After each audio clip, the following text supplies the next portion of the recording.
যতই পরিস্থিতি খারাপ হোক না কেন, এই তিনটি জায়গায় স্ত্রীকে কখনোই একা ছাড়বেন না, না হলে ঘটতে পারে অনেক বড় বিপদ। অনেক আগেকার কথা, এক ব্যবসায়ী এবং তার স্ত্রী ব্যবসার কোনো কাজে নিজেদের রাজ্য থেকে অন্য একটি রাজ্যে যাচ্ছিলেন। যখনই তারা অন্য রাজ্যের সীমানায় পৌঁছালেন, তখনই কিছু ডাকাতের সঙ্গে তাদের দেখা হয়। সেই ডাকাতরা ব্যবসায়ী এবং তার স্ত্রীর কাছে যা কিছু ছিল সবকিছু লুট করে নিয়ে যায়। এইভাবে ডাকাতরা ব্যবসায়ী এবং তার স্ত্রীকে ভিক্ষুক বানিয়ে রেখে চলে গেল। ডাকাতরা তো চলে গেল, কিন্তু ব্যবসায়ী ও তার স্ত্রী একেবারে নিঃস্ব হয়ে দুশ্চিন্তায় পড়ে গেলেন। ভাবতে লাগলেন, এখন কি করব? অচেনা শহর, অচেনা মানুষ। এমন পরিস্থিতিতে তাদের অবস্থা আরো খারাপ হয়ে গেল, কারণ এই অচেনা শহরে অর্থই সবকিছু। ব্যবসায়ী তার স্ত্রীকে নিয়ে অচেনা শহরের দিকে এগোতে লাগলেন। তাদের মনে চিন্তা ঘুরছিল, এখন ব্যবসা করবে কিভাবে।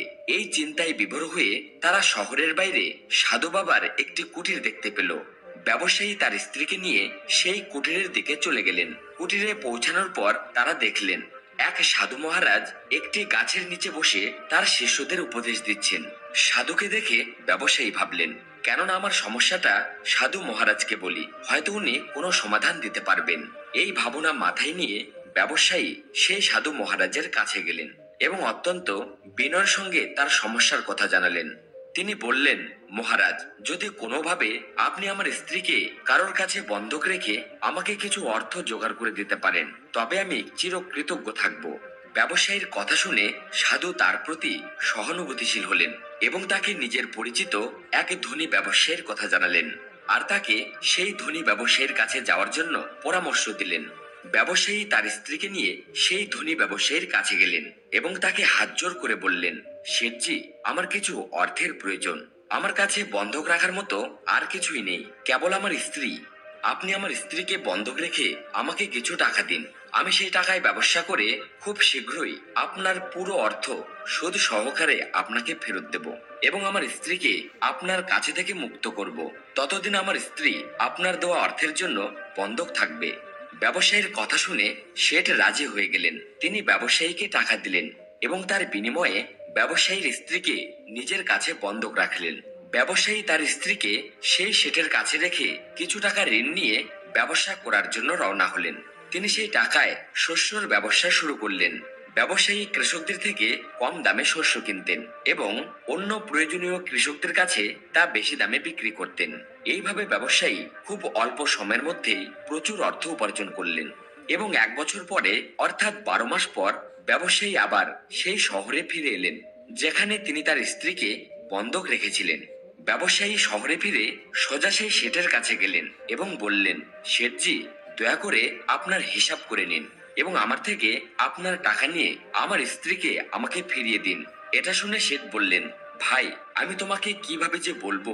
আজ থেকে প্রায় 2 মাস আগের কথা, তোমার স্ত্রী হঠাৎ করে খুব অসুস্থ হয়ে পড়লেন এবং সেই অসুস্থতার কারণে তার মৃত্যু হয়েছে। আমি তোমার স্ত্রীর অনেক চিকিৎসা করিয়েছি, সর্বোচ্চ দক্ষ বৈদ্যদের দেখিয়েছি, কিন্তু তবুও তাকে বাঁচাতে পারিনি। শেঠের মুখ থেকে এই কথা শুনে ব্যবসায়ী খুবই দুঃখিত হলেন।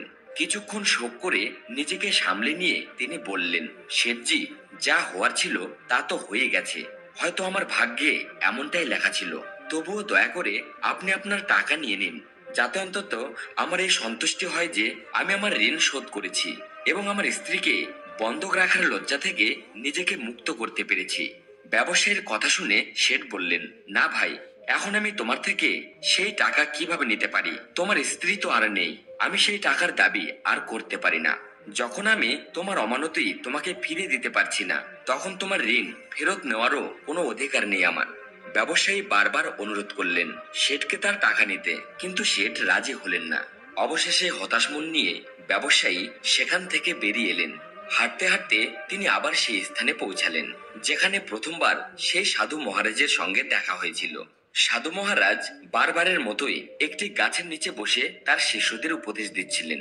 ব্যবসায়ীও মন শান্ত করার জন্য সেখানে গিয়ে বসলেন। সাধুর উপদেশ শুনতে লাগলেন। সাধু মহারাজ ব্যবসায়ীকে দেখে চিনতে পারলেন এবং তার অবস্থা সম্পর্কে জানতে চাইলেন। ব্যবসায়ী পুরো ঘটনাটি সাধু মহারাজকে বললেন। সেই সাধু ছিলেন একজন সিদ্ধ পুরুষ। ব্যবসায়ীর কথা শুনে সাধু বললেন, ভাই, শেঠ তোমার সঙ্গে প্রতারণা করেছে। তোমার স্ত্রী অবশ্যই জীবিত আছে। হয়তো সে তার বাড়িতে তাকে লুকিয়ে রেখেছে, অথবা নিজের কোনো পরিচিতের কাছে দূরে কোথাও পাঠিয়ে দিয়েছে।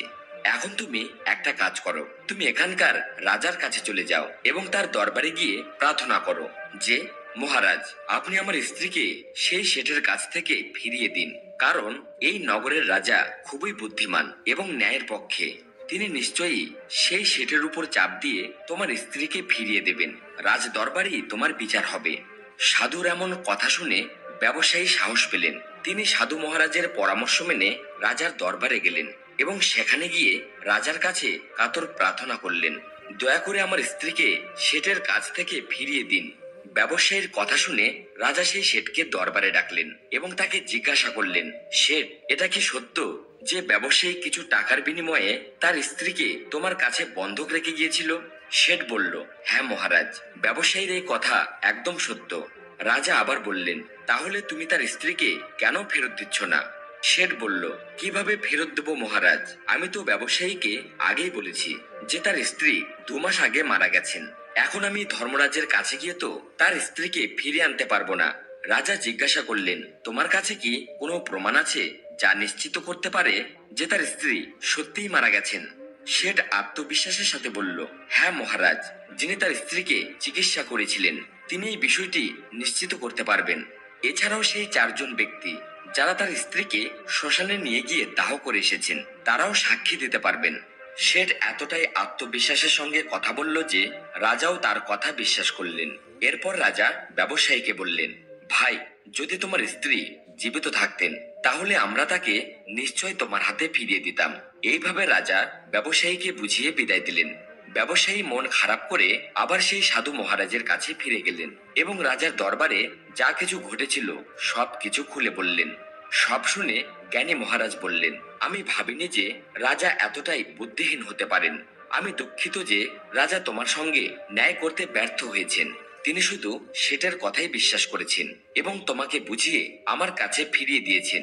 এখন আমার কথা শোনো, তুমি আবার রাজার কাছে যাও এবং তাকে গিয়ে বলো 3 ঘন্টার জন্য আমাকে তার সিংহাসনে বসার অনুমতি দিক। তখন আমি দেখিয়ে দেব ন্যায় কিভাবে করা হয় এবং ন্যায়ের প্রকৃত অর্থ কি।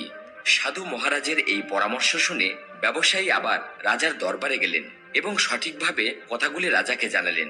ব্যবসায়ীর কথা শুনে রাজা বললেন, 3 ঘন্টার জন্য সিংহাসন ছাড়তে আমার কোনো আপত্তি নেই। এতে যদি তোমার ন্যায় হয় তবে আমি সিংহাসন ওই সাধু মহারাজের জন্য ছেড়ে দেব। তুমি তাকে রাজ দরবারে নিয়ে এসো। রাজার এই আশ্বাস শুনে ব্যবসায়ী ফিরে গেলেন এবং সাধু মহারাজকে রাজ দরবারে নিয়ে এলেন।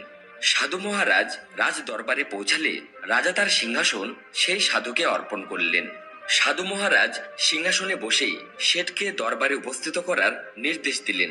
শেঠ দরবারে এলে সাধু মহারাজ বললেন, শেঠজি, আপনি বলছেন যে এই ব্যবসায়ীর স্ত্রী আপনার কাছে থাকতে থাকতে 2 মাস আগে মারা গেছেন এবং আপনি এও দাবি করছেন যে তার মৃত্যুর সাক্ষীও আপনার কাছে আছে। এখন আমি কি সেই সাক্ষীদের সঙ্গে দেখা করতে পারি? তখন রাজা হিসেবে দায়িত্ব পালনরত সাধু মহারাজের আদেশে শেঠের সাক্ষীদের দরবারে হাজির করা হলো। প্রথমে সেই চিকিৎসককে আনা হলো যিনি ব্যবসায়ীর স্ত্রীর চিকিৎসা করেছিলেন। সাধু মহারাজ চিকিৎসকের দিকে তাকিয়ে জিজ্ঞেস করলেন, কেন ভাই, তুমি কি এই ব্যবসায়ীর স্ত্রীর চিকিৎসা করেছিলে? চিকিৎসক মাথা নিচু করে বললেন, জি হুজুর, আমি এই ব্যবসায়ীর স্ত্রীর চিকিৎসা করেছিলাম। সাধু মহারাজ গভীর দৃষ্টিতে তাকিয়ে আবার জিজ্ঞাসা করলেন, ঠিক আছে, তাহলে তুমি কি নিশ্চিত করে বলতে পারো যে এই ব্যবসায়ীর স্ত্রী সেই রোগে মারা গেছেন? আচ্ছা বলো তো, তুমি কি ব্যবসায়ীর স্ত্রীর চিকিৎসা করতে শেঠের বাড়ি যেতে, নাকি শেঠ নিজেই তোমার কাছে আসতো চিকিৎসা নিতে? রাজা হিসেবে বসে থাকা সাধু মহারাজের কথা শুনে চিকিৎসক উত্তর দিলেন, মহারাজ, শেঠজি নিজে এসে আমার বাড়ি থেকে ওষুধ নিয়ে যেতেন। সাধু মহারাজ বললেন, মানে তুমি নিশ্চিত করে বলতে পারো না যে শেঠ ব্যবসায়ীর স্ত্রীর জন্যই ওষুধ নিয়ে যেতেন নাকি অন্য কারোর জন্য? চিকিৎসক একটু সংকোচ করে বললেন, হ্যাঁ মহারাজ, আমি নিশ্চিত করে বলতে পারি না শেঠ ওষুধটি ঠিক কার জন্য নিয়ে যেতেন, তবে শেঠজি আমার কাছে ওষুধ নিয়ে যেতেন। সাধু মহারাজ তার কথাই মন্তব্য করলেন, তাহলে এর মানে হলো তুমি রোগীকে দেখার আগেই ওষুধ দিয়ে দিচ্ছিলে। এটা খুবই গুরুতর বিষয়। তুমি ওষুধের জায়গায় যে কোনো লোককে বিষও দিয়ে দিতে পারো এবং হতেও পারে তোমার দেওয়া বিষের কারণেই ব্যবসায়ীর স্ত্রীর মৃত্যু হয়েছে। সাধুর এই কথা শুনে চিকিৎসকের মুখ ফ্যাকাশে হয়ে গেল। এবং সে ভয় পেয়ে বলল, না হুজুর, এমন কখনোই হতে পারে না। আমি তো কখনোই আমার রোগীকে ওষুধের বদলে বিষ দেব না। এর ফলে তো আমার মান সম্মান ধুলোয় মিশে যাবে। চিকিৎসকের কথা শুনে সাধু মহারাজ বললেন, এখন তো তুমি এমনই বলবে। আমি তোমাকে তোমার কাজের প্রতি গাফিলতি এবং একজন রোগীর জীবনের সঙ্গে খেলা করার অপরাধে 50টি বেকরাঘাত করার আদেশ দিতে যাচ্ছি।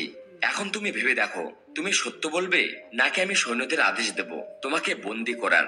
এই কথা শুনে চিকিৎসকের শরীর ভয়ে কাঁপতে লাগলো এবং সে সাধু মহারাজের পায়ে পড়ে বলল, হুজুর, আমাকে ক্ষমা করে দিন। আমি মেনে নিচ্ছি যে আমি শেঠের কোনো রোগীরই চিকিৎসা করিনি। শেঠ আমাকে 1000 টাকা দিয়েছিল এবং বলেছিল যদি সাক্ষীর প্রয়োজন হয় তবে আমি তার পক্ষে সাক্ষী দেব। এ আমার অপরাধ। আমি লোভের বশে সেই প্রস্তাব গ্রহণ করেছিলাম। রাজা হিসেবে বসে থাকা সাধু মহারাজ বললেন, চিকিৎসক, যাই হোক না কেন তুমি তো অপরাধ করেছো, সুতরাং আমি তোমাকে মিথ্যা সাক্ষ্য দেওয়ার অপরাধে 20টি চাবুক মারার আদেশ দিচ্ছি। সাধু মহারাজের আদেশ অনুযায়ী রাজা তার সৈন্যদের মাধ্যমে দ্রুত সেই চিকিৎসককে বন্দী করলেন এবং চাবুক মারার নির্দেশ দিলেন। প্রথম চাবুক পড়তেই চিকিৎসক খুব জোরে চিৎকার করে উঠল এবং বলল, মহারাজ, দয়া করুন, আমাকে ক্ষমা করুন, আমার প্রতি দয়া করুন, আমি মরে যাব। প্রতিটি চাবুকের আঘাতে তার গলা থেকে করুণ আওয়াজ বের হতে লাগলো। তার চিৎকার পুরো রাজদরবারে প্রতিধ্বনিত হতে লাগলো। চিকিৎসকের এই অবস্থা দেখে শেঠের সাক্ষী হিসেবে ডাকা 4 জনের হৃদয় কেঁপে উঠল, যারা বলেছিল যে তারা ব্যবসায়ীর স্ত্রীর দেহ শ্মশানে নিয়ে গিয়ে জ্বালিয়ে দিয়েছিল। এখন তাদেরও পালা এসেছে সাক্ষী হিসেবে হাজির হওয়ার। সাধু মহারাজ তাদের জিজ্ঞাসা করলেন, তোমরা বলছো যে তোমরা এই ব্যবসায়ীর মৃত স্ত্রীর দেহ শ্মশানে নিয়ে গিয়ে জ্বালিয়ে দিয়েছো। আমাকে এটা বলো, মৃতদেহের স্নান করার পরে যখন তাকে কাফনে মুড়িয়ে মাটিতে রাখা হয় তখন তোমরা কি সেই মহিলার মৃতদেহ দেখেছিলে? এই প্রশ্ন শুনে সেই 4 জন উত্তর দিল, না হুজুর, আমরা তো তার মৃতদেহ দেখিনি। শেঠজি যখন তার সবযান প্রস্তুত করলেন তখন আমরা তাকে শ্মশানে নিয়ে গিয়েছিলাম এবং তাকে জ্বালিয়ে দিয়েছিলাম। সেই 4 জন সাক্ষীর কথা শুনে সাধু মহাত্মা বললেন, তোমরা কি এটাও জানতে প্রয়োজন মনে করলে না মৃতদেহে শুয়ে থাকা ব্যক্তি আসলে মৃত নাকি অজ্ঞান অবস্থায় পড়ে থাকা কোনো জীবিত মানুষ? এমনও তো হতে পারে কোনো বিষাক্ত পদার্থে অজ্ঞান হয়ে পড়া একজন জীবিত মানুষকে তোমরা শ্মশানে নিয়ে গিয়ে জ্বালিয়ে দিয়েছো। এটিও একটি অত্যন্ত গুরুতর অপরাধ। এর জন্য তোমাদের মৃত্যুদণ্ড হতে পারে। ওই 4 জন সাক্ষী আগে থেকেই চিকিৎসকের উপর হওয়া মারধরের ভয়ে আতঙ্কিত ছিল, আর যখনই তারা সাধু মহাত্মার মুখ থেকে মৃত্যুদণ্ডের কথা শুনল তখন তাদের হাত পা যেন একেবারে ঠান্ডা হয়ে গেল। সাধু মহারাজ নম্রভাবে শেঠের দিকে তাকালেন। তার দিকে তাকাতেই শেঠের মুখের রং ভয় একদম কালো হয়ে গেল। সাধু মহারাজ শেঠকে বললেন, শেঠজি, তোমার 5 জন সাক্ষীরই তো হাওয়া বেরিয়ে গেছে। এবার তুমি বলো, যদি কোনো মহিলার ইচ্ছার বিরুদ্ধে তাকে জোর করে বাড়িতে রাখা হয় এবং তার সঙ্গে বিশ্বাসঘাতকতা করা হয় তাহলে তুমি কি ধরনের শাস্তি পেতে পারো? সাধু মহারাজের এই কথা শোনার পর শেঠের মুখ একদম সাদা হয়ে গেল এবং তার মুখ থেকে কোনো কথাই বেরোলো না। রাজা হয়ে বসে থাকা সাধু মহারাজ বললেন, শেঠ, আমি তোমাকে 10 বছর কঠোর কারাবাসের শাস্তি দেব। তবে এখনো সময় আছে। তুমি যদি চাও তাহলে তুমি এই ব্যবসায়ীর স্ত্রীকে এক্ষুনি দরবারে নিয়ে এসো। শাস্তির ভয় পেয়ে শেঠ দ্রুত তার সেবকদের বাড়িতে পাঠালো এবং তাদের মাধ্যমে ব্যবসায়ীর স্ত্রীকে দরবারে নিয়ে আসা হলো। সাধু মহারাজ শেঠের কাছ থেকে ব্যবসায়ীর স্ত্রীকে নিয়ে ব্যবসায়ীকে ফিরিয়ে দিলেন এবং শেঠকে মিথ্যা সাক্ষী দেওয়ার অপরাধে 5 মাসের জন্য কারাবাসের শাস্তি দিলেন। এছাড়াও যারা ব্যবসায়ীর স্ত্রীর মৃতদেহ শ্মশানে নিয়ে যাওয়ার মিথ্যা সাক্ষী দিয়েছিল তাদেরকেও কঠোর শাস্তি দেওয়া হলো। এই দেখে রাজা বিস্মিত হয়ে গেলেন এবং সাধুর সামনে হাত জোর করে বললেন, মহাত্মা, আপনি ধন্য। আপনি আমাকে শিখিয়ে দিলেন যে ন্যায় কিভাবে করতে হয়। রাজার কথা শুনে সাধু মহারাজ বললেন, রাজন, আমার 3টি কথা চিরকাল মনে রাখবেন। কখনোই 3টি জায়গায় আপনি আপনার স্ত্রীকে একা ছাড়বেন না। এখন আমি সেই 3টি জায়গার বিষয়ে আপনাকে জানাচ্ছি। কেউ যদি এই 3টি জায়গায় তার স্ত্রীকে একা কি অনেক আফসোস করতে হবে। প্রথম স্থান, যদি তোমার স্ত্রী কোনো রোগে আক্রান্ত হয় এবং অসুস্থ হয়ে পড়েন তবে সেই অবস্থায় কখনো তাকে একা রেখে চলে যেও না। কারণ যখন কোনো পুরুষ কোনো নারীকে বিয়ে করে তখন বিয়ের সময় সে প্রতিজ্ঞা করে যে আমি তোমার সুখ দুঃখে তোমার পাশে থাকবো। সুতরাং অসুস্থতার সময় সব সময় তার সঙ্গী হয়ে থাকতে হবে এবং তার যত্ন নিতে হবে। যেমন স্ত্রীর কর্তব্য হলো তার স্বামীর সেবা করা, তেমনি স্বামীরও কর্তব্য হলো তার স্ত্রীর সেবায় সদা প্রস্তুত থাকা। এটি তোমার কর্তব্য এবং সুখী জীবন পাওয়ার মূল মন্ত্র। দ্বিতীয় স্থান, যদি তোমার স্ত্রী নির্দোষ হয় এবং কেউ তার উপর মিথ্যা অভিযোগ তোলে, তবে সেই অবস্থায় তোমার উচিত সবসময় তার পাশে দাঁড়ানো। কারণ একটি মেয়ে তার বাবা মায়ের বাড়ি ছেড়ে আসে এই আশায় যে তার স্বামী তার অনুভূতিগুলো বুঝবে এবং সব পরিস্থিতিতে তার পাশে দাঁড়াবে। সেই জন্য যদি পৃথিবী তাকে মিথ্যা দোষারোপ করে, তাহলে আপনাকে আপনার স্ত্রীকে সঙ্গে রাখতে হবে। এমন সময়ে তাকে কখনো একা ছেড়ে যাবেন না। যদি কখনো এমন পরিস্থিতি আসে, তাহলে আপনাকে আপনার স্ত্রীর কাছে গিয়ে বলতে হবে, তুমি একদম চিন্তা করো না, আমি তোমার সঙ্গে আছি। তৃতীয় স্থান, কখনো ভুল করেও আপনি আপনার স্ত্রীকে অপর পুরুষের কাছে একা ছেড়ে যাবেন না। সে আপনার বন্ধু হোক, আত্মীয় হোক বা আপনার সৎ ভাই হোক না কেন, কোনো পরিস্থিতিতে আপনার স্ত্রীকে অন্য পুরুষের সঙ্গে একা ছেড়ে দেওয়া উচিত নয়। কারণ আজকের দিনে কারোর উপর কোনো বিশ্বাস রাখা যায় না। কে কখন কিভাবে কার সঙ্গে প্রতারণা করবে তা বলা যায় না। সুতরাং কখনো ভুল করেও আপনার স্ত্রীকে অন্য কোনো পুরুষের সঙ্গে একা ছেড়ে দেবেন না। বন্ধুরা, আশা করি আমাদের এই গল্প আপনাদের ভালো লেগেছে। যদি গল্পটি ভালো লেগে থাকে, তাহলে দয়া করে ভিডিওটি লাইক করুন এবং আমাদের চ্যানেলটি সাবস্ক্রাইব করুন। আর কমেন্ট বক্সে পুরো শ্রদ্ধার সাথে লিখুন, হরে কৃষ্ণ। গল্পটি শেষ পর্যন্ত দেখার জন্য আপনাদেরকে অসংখ্য ধন্যবাদ।